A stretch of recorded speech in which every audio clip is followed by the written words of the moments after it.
Morning সবাইকে। Hello, আমাদের আরও একটা নতুন ব্লগে আপনাদের সবাইকে স্বাগত। সকাল থেকে অনেক কাজ, সে এখন কাজ করছে।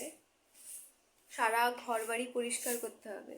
খুবই কষ্টকর লাইফ, কারণ এখানে বাবা মা নেই, পড়াশোনার জন্য থাকতে হয়, সেজন্য আমাদের করে নিতে হয়।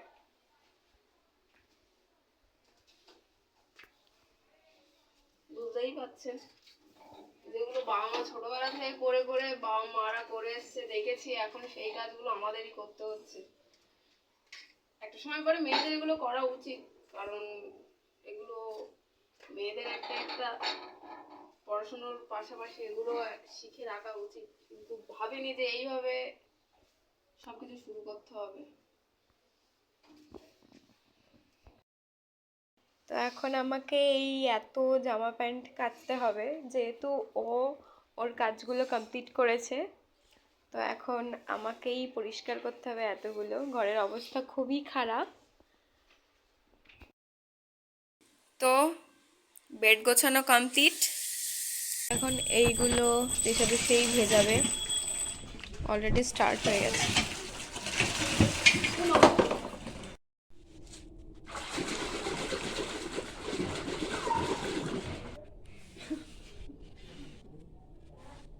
করার নেই, এরকমই হবে।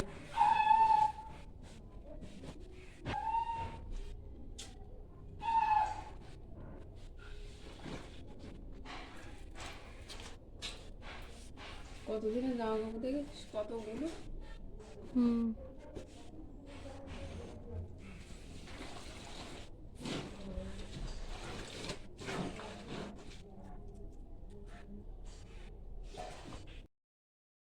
এটা হলো এতগুলো কাজের ফাঁকে আমাদের টিফিন। আর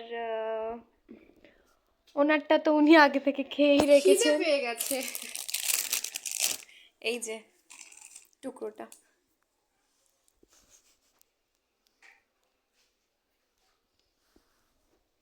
তো এখন এটা খাওয়া হবে, খেয়ে বাদবাকি কাজ, খেয়ে বাদবাকি কাজ করা হবে।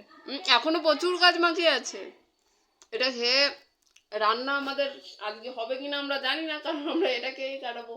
আপনারা বুঝতেই পারছেন যে স্টুডেন্ট মানে স্টুডেন্টদের লাইফ বাইরে বাবা মা ছেড়ে থাকলে কীরকম হয়, সেটা মেবি অনেকেই উপলব্ধি করতে পারবেন।